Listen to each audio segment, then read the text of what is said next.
الحمد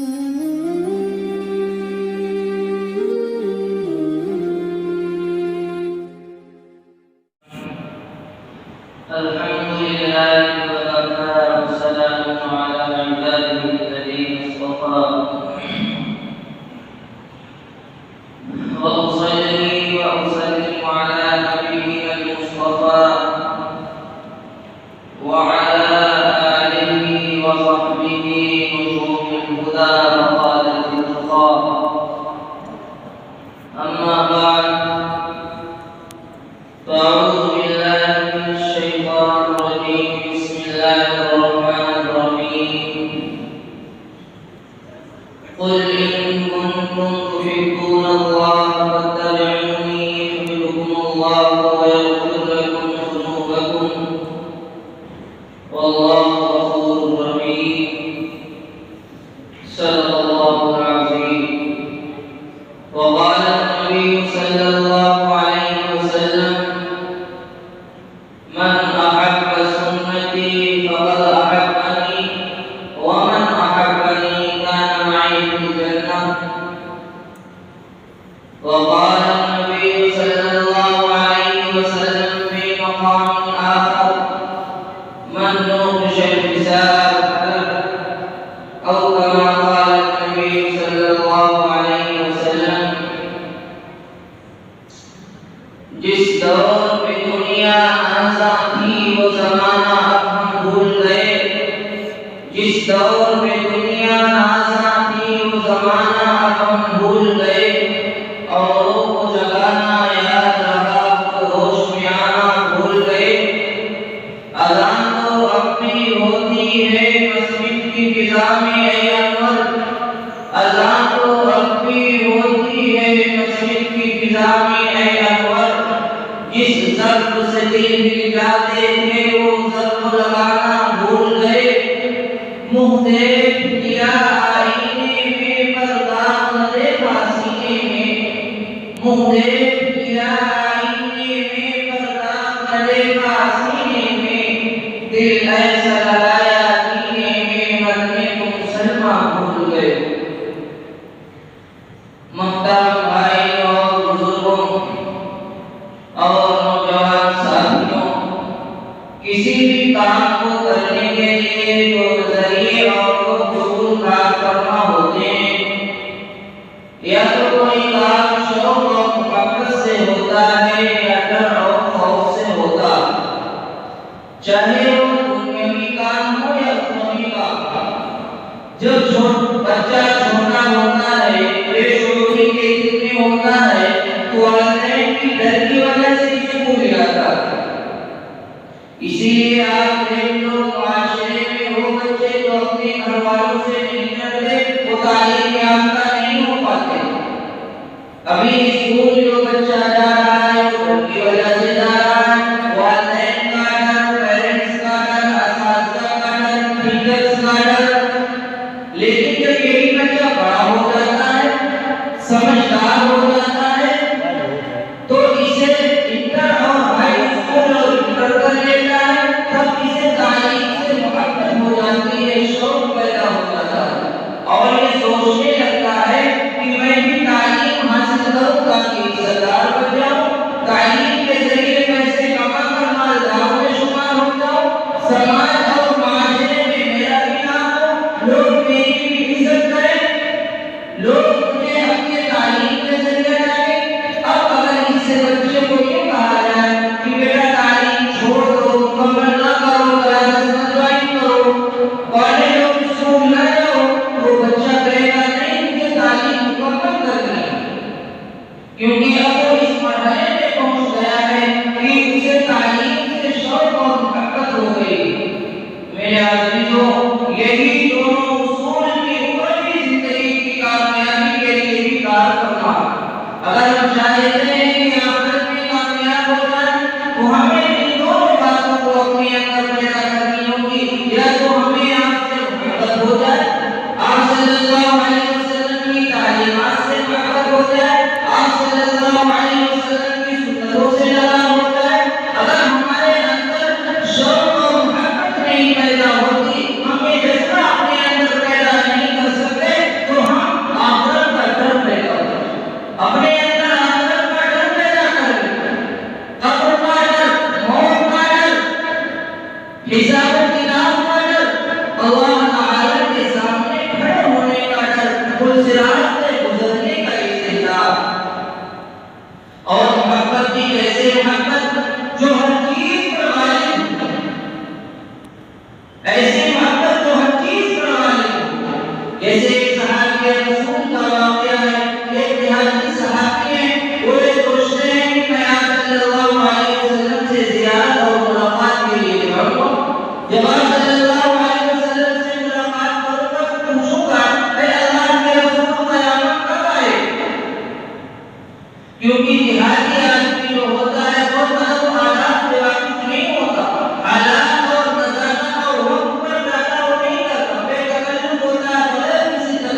جو سوچ کر آتا ہے وہ کہہ دیتا ہے۔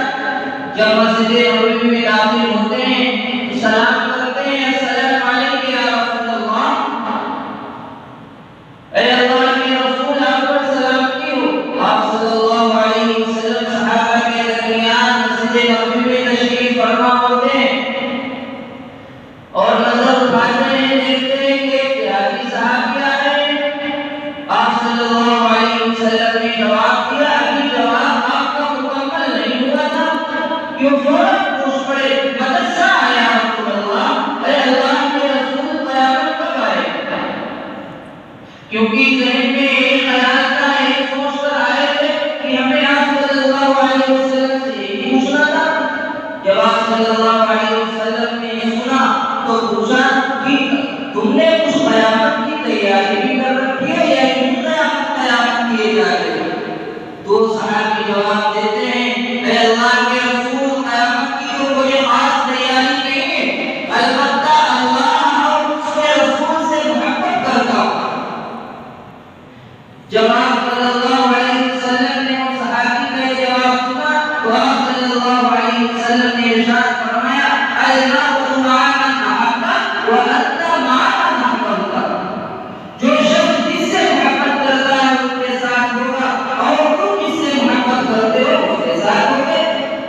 آپ صلی اللہ علیہ وسلم کا ارشاد فرمانا تھا کہ حضرت انس رضی اللہ عنہ فرماتے ہیں تو حدیث کے راوی بھی ہے کہ میں نے جب آپ صلی اللہ علیہ وسلم نے یہ ارشاد فرمایا، میں نے صحابہ کے چہروں کو دیکھا اور پڑھا، ان کے چہروں پر اتنی خوشی تھی، اتنی خوشی تھی کہ اگر دنیا کی ساری دولت کو دے دی جاتی اتنی خوشی نہ ہوتی، کیونکہ انہیں معلوم تھا کہ ہماری محبت سچی ہے اور پکی ہے، اس میں کسی طرح کی کوئی ملاوٹ نہیں ہے، ہماری آپ کی طرح محبت نہیں، یہ اگر مطلب کے تو بہت سچی کرتی ہے محبت، اگر آپ صلی اللہ علیہ وسلم کی محبت آپ کی سنتیں ہمارے کسی مطلب میں آڑے آئے تو ہم سنت کو آپ کی محبت کو کنارے لگا دیتے ہیں، اگر ہمارے شادی بیاہ میں تقریبات میں پارٹیوں میں آپ کی محبت آپ کی سنتیں حائل ہو تو ہم درمیان اس کو نکال دیتے ہیں اور کام بنا دیتے ہیں اور یہ اعلان کرتے ہیں ہمیں آپ کی سنتوں کی آپ کی محبت کی کوئی ضرورت نہیں ہے۔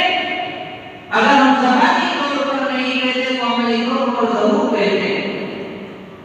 ایسے ہی آپ صلی اللہ علیہ وسلم نے ایک مرتبہ ارشاد فرمایا، من احب سنتی فقد احبنی ومن احبنی کان معی فی الجنہ، جو شخص میری سنتوں سے محبت کرتا ہے گویا کہ وہ مجھ سے محبت کرتا ہے اور جو مجھ سے محبت کرتا ہے جنت میں میرے ساتھ ہوگا۔ ہم میں سے کون ایسا سنت ہے، کون ایسا مسلمان ہے، کون ایسا امتی ہے جو یہ نہیں چاہتا کہ ہمیں آپ صلی اللہ علیہ وسلم کا ساتھ نصیب ہو؟ اگر ہم چاہتے ہیں تو ہمیں بھی آپ صلی اللہ علیہ وسلم سے محبت کرنی ہوگی، آپ کی سنتوں کو اپنی زندگی کا نصب لائق بنانا ہوگا۔ اگر ہمارے اندر یہ چیز نہیں پیدا ہوتی تو ہم اپنے اندر آخرت کا ڈر پیدا کریں۔ کیسا ڈر؟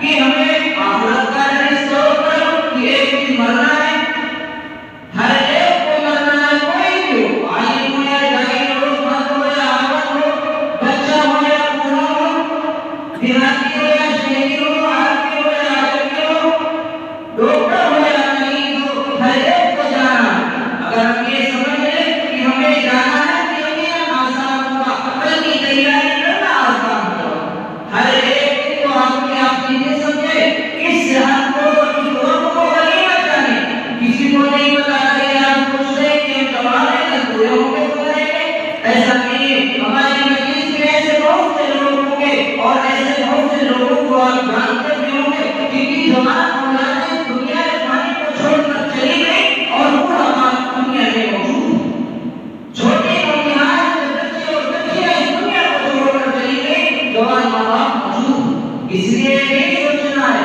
ہمیں تو اس طور پر سمجھنا ہے۔ حضرت امام غزالی علیہ الرحمہ نے بہت ہی آسان سمجھایا ہے ایک مثال سے۔